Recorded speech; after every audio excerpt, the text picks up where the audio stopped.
Now, she is rather damp, she's covered in weed, and she's more than 100 years old. But her owner thinks she's gorgeous. She is the Baltic trading ship, the Glaciere, which sank in the docks in Liverpool 10 years ago. Today, though, she was hauled to the surface, and her owner plans to restore her to her former glory. We'll be hearing from him in a minute. First, we join our Merseyside reporter, Andy Gill, who's with the Glaciere now. Andy. Good. Looming above me here at Collingwood Dock, the Glaciere looks rather like a ghost ship that sailed into Liverpool from another time.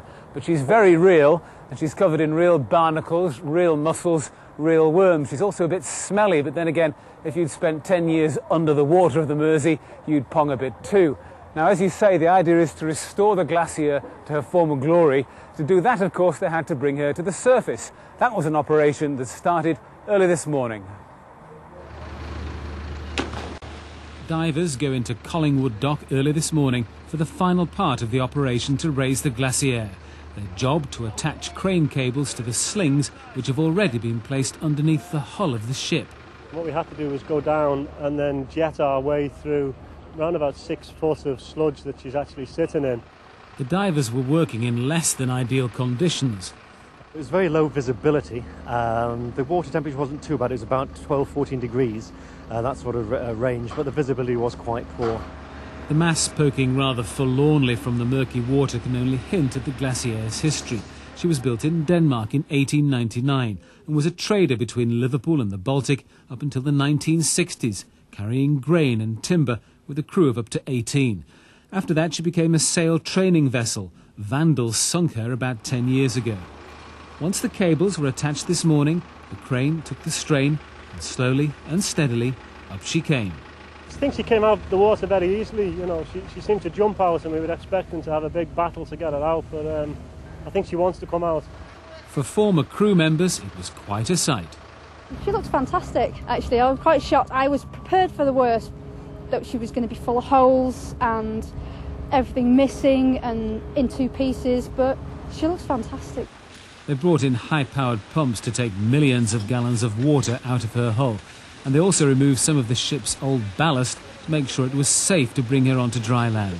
A good hosing down marked the start of what will be a long clean-up. And I'm glad to say that Dave Murray, the owner of the Glaciere, joins us here now. Dave, tell us, why did you buy the wreck? Just something, an ambition I wanted to do, a lifelong ambition, I suppose, to take on a project and to do it up and to bring it back to the city. Just a big sailing boat, and I like big sailing boats. Tell us just a brief bit about your background, because you don't come from a particularly maritime kind of family, do you? No, that's right. I'm the only person in my family that actually sails.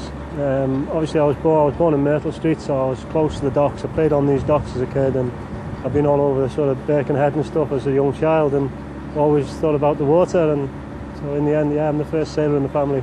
OK, now tell us, how big a job is it going to be to get the Glaciere back to her former glory? Well, as you can see, she's not in the best of condition, but she's a lot better than I actually thought she would be. Maybe 2 tins of paint instead of 1, I'm not quite sure. But as you can see, we've got quite a bit of work to do. We start now with the surveyors who'll move in this week, and they'll tell us exactly what we've got to do professionally. Then we'll, go to maritime standards and make her safe, make her watertight. And after that, the project will really start. We're trying to find the history of what she looked like when she was originally put in the water, and we'll want to restore her right back to that condition. What did you think when you saw her coming out of the water today? It seemed to me quite an emotional moment. Yeah, I got the feeling that she was coming home. She seemed to want to come out. She came out very easily. We were expecting to sort of have problems with her, but as you've seen, she sort of stood up straight and walked straight out the water. So we were very pleased. Seems like a big job to do this. Who's going to do it? Oh, professional people. We'll start bringing in professional people to do it, shipwrights, and we'll do it all. And once we get to a level of being watertight and safe, then we're going to start going out there for people who want to get involved and who feel the same emotion as me. OK, Dave, thank you very much indeed for that. We'll let you know on North West Tonight how the restoration of the Glaciere goes.